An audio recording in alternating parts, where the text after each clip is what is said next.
What should we expect from Micah Hyde, Jordan Poyer, and the Buffalo Bills safeties in 2023? There's plenty to get into, and I'm breaking that down today on Locked On Bills. You are Locked On Bills, your daily Buffalo Bills podcast. Part of the Locked On Podcast Network, your team every day.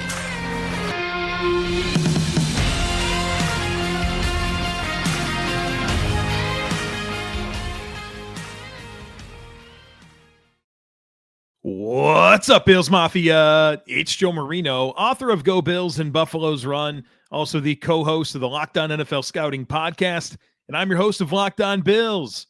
Want to thank you for making Locked On Bills your first listen every day, and a big welcome and shout out to our everydayers. You know who you are. Those of you who never miss a single episode, I appreciate y'all being here very, very much. I'd also like to invite you to subscribe or follow for free on YouTube or wherever you listen to podcasts. We're part of the Locked On Podcast Network, your team every day.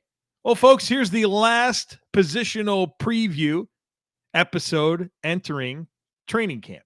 And it's a fascinating position group to reflect on. It's the safeties and some dynamics for this group that I did not expect to be true, whether it's Damar Hamlin and him gearing up to return, Jordan Poyer being back in the mix, adding a Taylor Rapp. There's a lot of fascinating storylines to get into with this position group. So let's do that. And we will attack it like we have all the other position groups. We'll reflect on 2022. Then we'll talk about what's new about the position group and what that tells us about the future. I'll get into my biggest questions now and in the future. And then, of course, my expectations for 2023. All right, let's start with that 2022 reflection and begin with Jordan Poyer, who started and played in 12 games. And in those 12 games that he was active for, on the field for 96% of defensive snaps, collected 63 tackles, 4 for loss, 4 interceptions, 8 pass breakups, and an 86 passer rating when targeted. I'll tell you what, the 2022 season for Jordan Poyer is one that I'll always admire. He battled through a lot. 2 significant elbow injuries, a foot injury, a rib injury, a concussion, and he only missed 4 games. He gutted it out. You know, he did the drive to Kansas City because he couldn't fly, and he did all that without Micah Hyde, who was only around for the first 2 games. So I admire so much of what Jordan Poyer did last year. I think circumstances led to it being maybe a tick of a down year by his standards, but we know what he means to this defense and what he means to this football team. And I never thought he was going to be back. I thought somebody would pay him a bunch of money to go be part of their team, and you felt like Jordan Poyer, that was his priority, was really kind of cashing in on one last payday. And the Bills got him back for a very, very modest 2-year contract. And so I'm excited. I'm excited that we still get Jordan Poyer and Micah Hyde for at least one more season. So I thought Jordan played great, all things considered, and I'm really excited to see him back with Micah Hyde at safety, who in 2022 only played in 2 games with 2 starts, collected 7 tackles. As we know, it was a very unfortunate season-ending neck injury in the blowout win over Tennessee. And had he been healthy for the season, I'm sure he would have had a great year, and it would have led to Jordan Poyer even being more impactful. The thing about Jordan Poyer and Micah Hyde is if you go back to 2021, their last healthy season, I thought it was their best season together. And then, unfortunately, they couldn't parlay that into 2022 because of the injuries. But Micah Hyde was cleared and ready to go if the Bills played in the AFC Championship game. As we know, that didn't happen. But it gives me a lot of confidence about where he's at, both mentally and physically, in terms of being ready to step back into this lineup and be the Micah Hyde that we enjoyed for so many years playing alongside Jordan Poyer. So a super unfortunate situation last year, put a lot of stress on the secondary to kind of piece it together, and they held it together pretty well, but I'm obviously very excited to see Micah Hyde back in the mix. Now, pretty much the beneficiary of Micah Hyde's injury was Damar Hamlin, who got a ton of playing time in 2022. 15 games, 13 starts, on the field for 86% of defensive snaps, 91 tackles, 6 for loss, 1.5 sacks, 2 pass breakups. Did concede a passer rating of 133.3 against his coverage and had a missed tackle rate of 20%. I thought Damar Hamlin was a very flashy player last year. I appreciated his aggression in terms of how he played the football. He was attacking at all times, made full speed mistakes, but made some mistakes for sure. He was willing to be physical. He was willing to play fast. And whether it was in coverage or even some moments playing downhill, it led to some inconsistency. Now, for Damar, he was never expected to have the major role in the defense that he did, but obviously Micah Hyde's injury changed that. Now, I'll say this. There were enough flashes for me to think that he should be viewed as a developmental starter at safety for this defense, but a guy that, you had to kind of take the good with the bad. But if nothing else, he played physical, he played fast, he was aggressive, and I really appreciated that play style, right? Willing to go in there and just say, I'm going to lay it all on the line and do my best. And I think with the reps and experience that he gained in 2022, that'll position him well moving forward. Obviously, his season ended in horrible fashion with the injury in the Monday night game against Cincinnati, and it's been a great story to follow since then. And that includes his full recovery, him being cleared, and him ready to get back on the football field. So that's obviously going to be a big storyline throughout training camp. The Bills brought in Dean Marlowe, mid-season acquisition. They traded for him from the Atlanta Falcons. And obviously, Dean Marlowe is a player that has a ton of experience with Sean McDermott, dating back to their time together in Carolina. And then, was a steady presence for the first several years that McDermott was in Buffalo. But the last 2 years, he played in Detroit and Atlanta, and then he found his way back to Buffalo. Only played in 4 games, had 1 start. And then that was during the regular season. And then in the playoffs, he started both games after Damar Hamlin was injured. So it's interesting that once they did trade for Dean Marlowe, it took Damar Hamlin getting injured for him to get in the lineup, which I think says something about Dean Marlowe and Damar Hamlin, to be quite honest. So I thought he was an interesting addition. Wasn't active for a while after he first came to the Bills.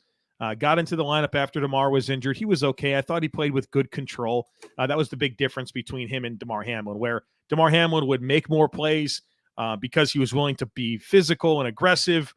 That also led to some high variance results. But with Dean Marlowe, I thought him playing under control was helpful at times for the defense. He had a huge interception in the playoff game against the Dolphins. But for the most part, I don't think he really moved the needle much in either direction, good or bad. I thought he was a serviceable player for the defense, which gets us to Cam Lewis. And Cam Lewis is a player that I wanted to talk about here on the safety side of things and not so much corner, because I think he factors in a little bit more at safety. In 2022, 13 games, 1 start, played a lot of special team snaps, 125 defensive snaps, and then on the field for 51% of special teams snaps, and was second on the team in special teams tackles.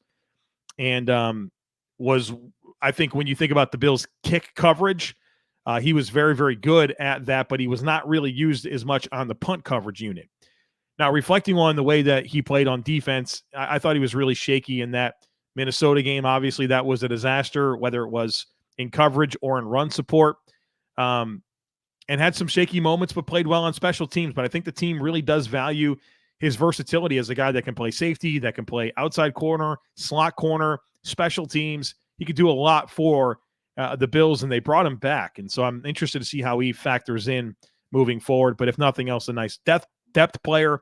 And the last player we need to mention when reflecting on 2022 is Jaquan Johnson, who's no longer with the Bills. He was a free agent and signed with the Raiders. But one thing that I can appreciate about 2022 Jaquan Johnson is that he got some opportunities to play defense, and I think we learned that he's just a very shaky player on defense. The Jets game was an absolute disaster. He also started the Miami loss early in the season, and there were some sketchy moments in there for him. He started the Pittsburgh game as well, which was a better result. But as far as Jaquan Johnson goes, he's a player that I have very little confidence in to have him play defense, but obviously is an excellent special teams player, which is where I think he will be able to make an impact for the Raiders. And the Raiders, I mean, honestly, their defense is very poor in terms of personnel, so he may be able to command a little bit of a role for Vegas. So we'll see how that comes together, but no longer a Buffalo Bill, and it makes sense. You really couldn't roster both Jaquan Johnson and Sean Neal as defensive backs that you really don't want on the field for defense, but are very good special teams player, and I think they made the right choice rolling with Sean Neal and saying goodbye to Jaquan Johnson. All right, folks, a bunch more to get to when it comes to this Buffalo Bills safety conversation. But first, our partners over at eBay Motors have teamed up with Locked On Fantasy Football host Vinny Iyer to bring you some of the best fantasy football picks each week all season long. Whether you're prepping for a draft or scouting the waiver wire, every week we're going to provide you with players that are guaranteed to fit your roster. So with draft prep underway for the upcoming season, let's see who Vinny has picked out for us on this week's eBay's Guaranteed Fit Fantasy Picks of the Week. You're looking to make a smooth turn in fantasy football snake drafts with the last pick in the first round and the first pick in the second round. You will be guaranteed to have a winning 1-2 punch of workhorse power in your backfield when taking the Colts' Jonathan Taylor and the Browns' Nick Chubb back-to-back. While Taylor is a perfect rebound candidate in a more run-friendly overall offense in Indianapolis, Chubb is also set up to dominate with more of the combined workload in Cleveland. Vinny Iyer from Locked On Fantasy Football is going to help you win your fantasy championship, and eBay Motors knows a championship team is about each player being a perfect fit. Well, same with your vehicle. With eBay Guaranteed Fit and over 122 million parts and accessories for your vehicle right at your fingertips, you can make sure your ride stays running smoothly. Air filters, brakes, batteries, taillights, alternators, shocks, struts, you name it, eBay Motors has it. And they'll make sure it's the right fit for your car because eBay Guaranteed Fit helps you understand exactly what part you need for your vehicle the first time. So go forth, switch gears, crank the AC, and say goodbye to sweating if your ride needs a little fixing up, because now you know you'll always be set up for success from the get-go with eBay Guaranteed Fit. Everything your vehicle is calling for is just a click away. For the parts and accessories that fit your vehicle, just look for the green check. Get the right parts, the right fit, and the right prices at ebaymotors.com. Let's ride.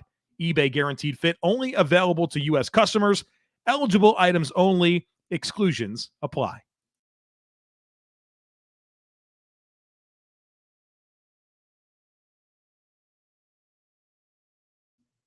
So let's next take some time here and consider what personnel changes the Bills made in the offseason when it comes to the safety depth chart.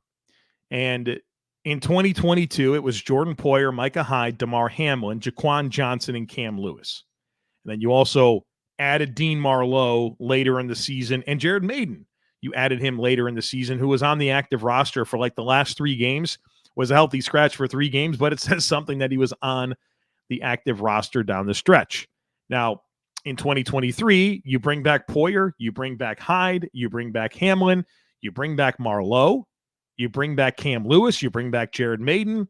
Your new addition is Taylor Rapp and Zane Anderson, a veteran special teamer, in addition to saying goodbye to Jaquan Johnson. So that's what's different about the unit. Obviously, there's several big things here. It's, first of all, Jordan Poyer being back, but also Taylor Rapp being added to the mix. So what does this tell us about the future of the safety position? Well, first of all, Poyer and Hyde are back, and I am so happy about that.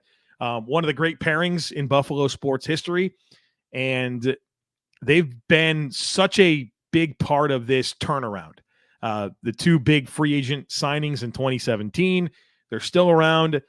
They've been instrumental in the Buffalo Bills being who they are today. Them coming to Buffalo, kind of being overlooked free agents, becoming superstars with the Bills. I think that sent a good message to the league that you can come to Buffalo, you can develop, and you can, wind up being a premier player at your position in the NFL. And the Bills to have both those guys together is just so huge. I am just excited beyond words to see Jordan Poyer and Micah Hyde back as the safety tandem for the Buffalo Bills. So that's a huge deal. Now they're aging. Obviously, we'll talk about that here in just a few moments, but they're back.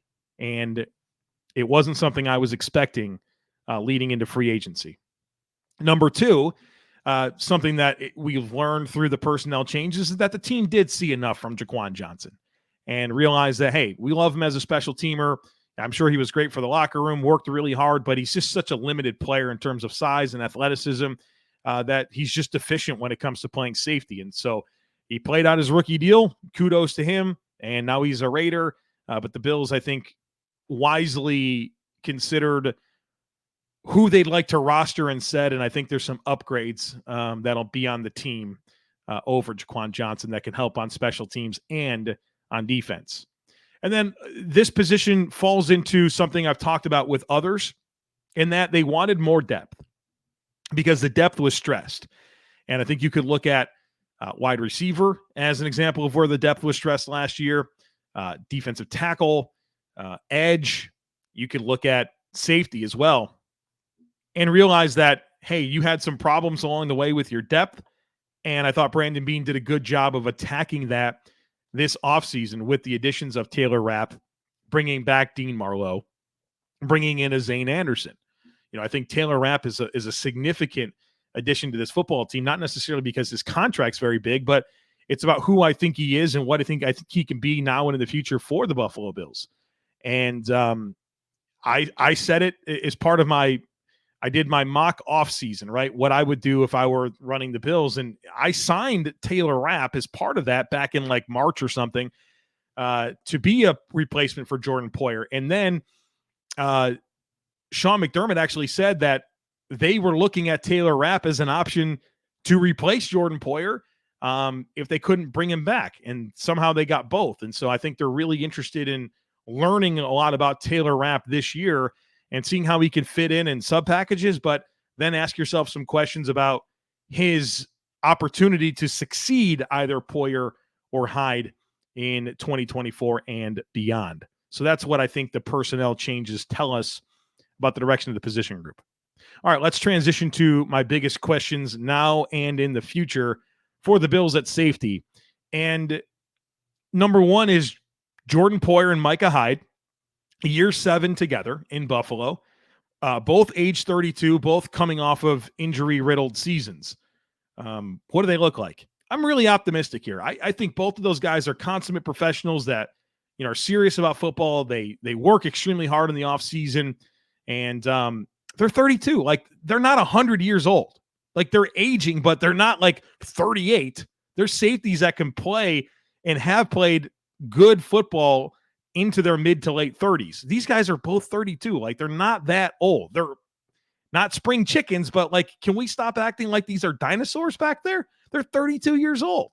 And I think it's reasonable to think, based on the way that they play, the way that they prepare, how smart they are, how I think they're both very functional athletes, that there's probably 2-3 good seasons left in these guys. It's just a matter of if it's in Buffalo or not. And that leads me to my next point, which is like, is this it? Is this the last year?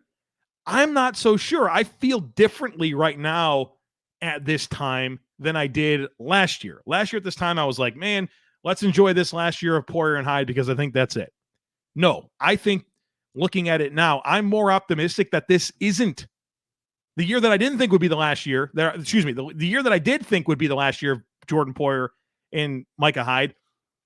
I still think there's more. I mean, Jordan Poyer did sign a 2-year deal, 2 years, $12.5 million. Now, the Bills can easily get out of that after this season, but they might not want to. It's a pretty modest contract for Poyer. I'm probably, if I'm the Bills, I'm hopeful that I get 2 more seasons at least out of Jordan Poyer. And then you have Micah Hyde, and he's an expiring contract, but there's a huge caveat here. The Bills are on the hook next year for a $3.4 million void year when it comes to Micah Hyde. To me, that sets a very obvious stage to bring him back. You're already committing $3.4 million to him no matter what against the cap. So you might as well bring him back for like a 1-year, $6 million deal or $7 million deal or something like that. And it's only going to cost you the difference of the amount that he signs for, less $3.4 million because of the void year. And so I want to see what this season looks like. But if these guys are the guys that they've been, let's roll into 2024 with Poyer and Hyde again. So I like where this is headed.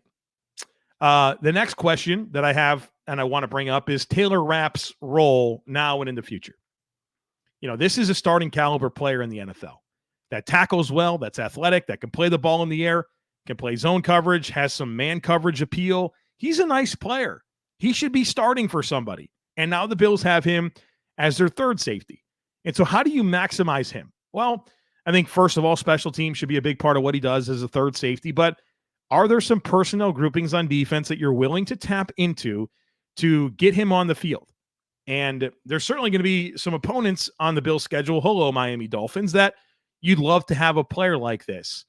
And whether it's going with some dime packages where you pull off whoever the middle linebacker is and put Taylor Rapp kind of in that role, whether you want to go with some three safety looks, there's just options here. And I would be interested in tapping into them if I were Sean McDermott. I think Taylor Rapp should have a role for this football team on defense and on special teams. And then I think you learn about who he is and start to consider if this can be one of your answers at safety beyond this season. And so I think the Bills have a really unique opportunity with Taylor Rapp this year, and I'm hopeful to see them maximize it. All right, folks, I've got a couple more big questions now into the future that I want to get into. And of course, my expectations for the unit in 2023. Just need a quick break. Stick with me. I'll be right back.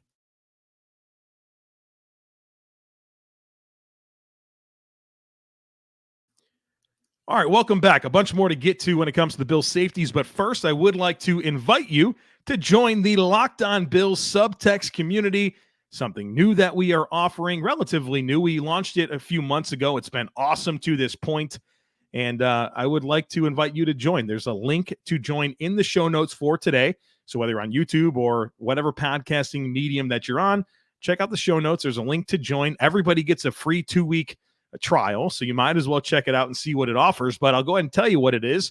First of all, my favorite part is clearly the one-on-one text conversations. I talk Bills football with listeners of the podcast that join the subtext community all the time, and so I enjoy that, and I hope that you will get in there and take advantage of that. And I've gotten a chance to learn a lot more about the people that listen to this podcast and share more of myself as well. It's really, really cool.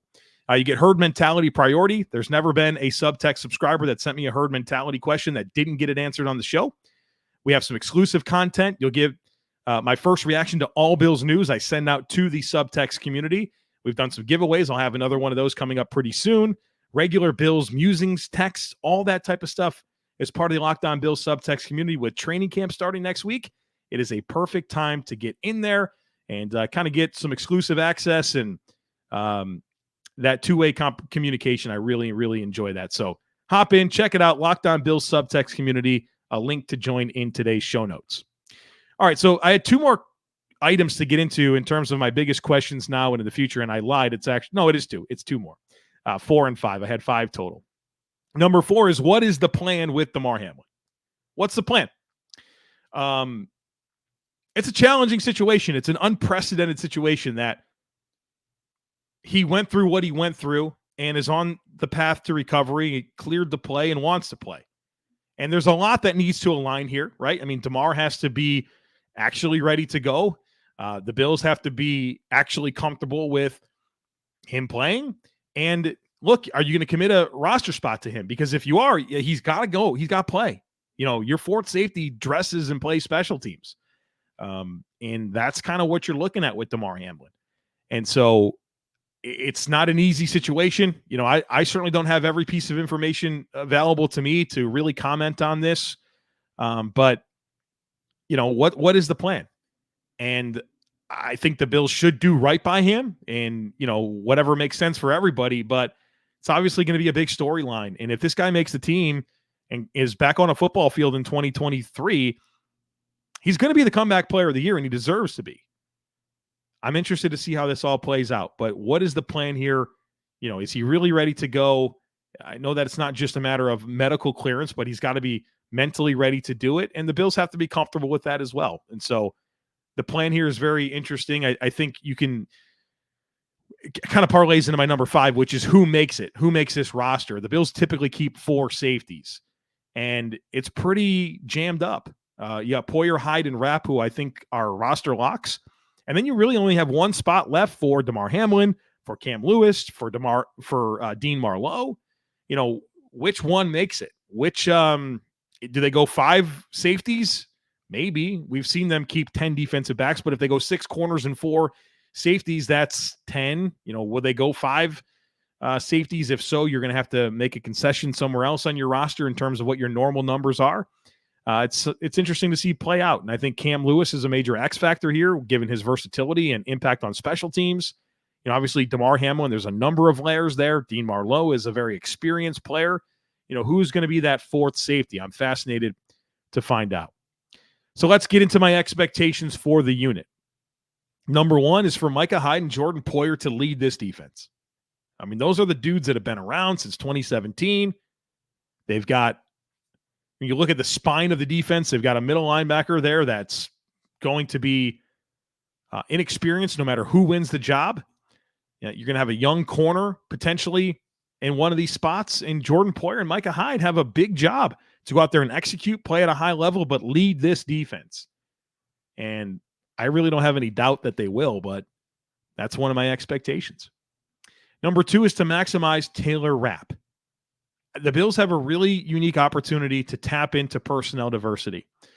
And they have at times in the past. I think a lot about Raphael Bush in 2017, kind of before Taron Johnson was a fixture for the defense. But the Bills are notorious for their back 7 defenders being the same back 7 defenders for 100% of the snaps. And with Taylor Rapp, they have a worthy player that you want to try to find out how you can get him on the field and how he can help your defense. And part of the struggle there is I don't necessarily want to take Taron Johnson off the field for Taylor Rapp reps. So, like, what's your path here? I think it could be some dime packages, some 3 safety looks, but, you know, someone has to come off the field for Taylor Rapp to come onto the field. And so I'm really eager to see how Sean McDermott deploys him because I think it's a worthy skill set to tap into, and I think he can be an asset to the defense and make you more diverse with personnel than you ever have been with your back 7. And should be fun to see how that all plays out. And then number 3, my last expectation is that I want the Bills to do right by Damar Hamlin. I know I've already kind of got into this, but, you know, what's the right path here? Everybody has to feel comfortable. And whatever that right thing is, I'm sure the Bills have thought a lot about it. There's a lot to consider. There's a number of layers. There's got to be comfort all the way around. But I expect the Bills to do right by Damar Hamlin. And, man, I'm obviously rooting for him. I hope that he is the 4th safety. And that he's the 4th safety because not only is he ready to go, the Bills are ready to have him, and he earns it, right? He's the better option over Dean Marlowe or a Cam Lewis or a Jared Maiden or a Zane Anderson. And so Damar Hamlin's going to be a big story for a while here. And hopefully he just makes the team and is a good player. And, you know, it's always going to be part of who he is in his story. But, you know, we can just get back to enjoying him for his play on the field and the development that he's shown to this point in his career and how he seized opportunities. And, you know, we can just kind of be onward with him. And obviously we're all rooting for him. I think he's handled the situation so well. He's had so much grace. He's shown so much grace and, you know, just an inspiration for everybody, right? To see how he's handled this and the positivity and the messaging that's come out has been really, really great. The unity that's come of this has been just incredible in a world where you rarely feel like there's unity.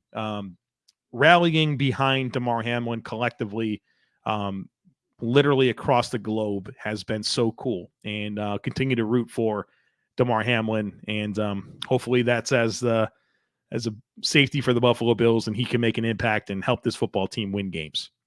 All right, folks. So we did it. We did not only the thing today in terms of a big thought dump of my what's in my head when it comes to the Bills safeties, but we've went through all these positions and really got ourselves ready for training camp, which starts next week. And so I'm very excited for that very busy, active news cycle to begin next week. But I also will tell you, keep your head on the swivel. I'm planning on some weekend content because there's some show concepts that I didn't necessarily get to along the way here before camp that I wanted to. So I got to, make up some ground here. Despite doing this podcast daily, there's just so much I want to say about this team and different angles that I want to attack discussions from. And so I'll probably have at least one, maybe two for you over the weekend. And then obviously next week, things get rolling pretty big time here with the players reporting for training camp. So don't miss anything. Make sure that you are subscribed. Would love it if you took a second to rate, review, and share the podcast. Have a great rest of your day. Go Bills. And I look forward to catching up with you really, really soon.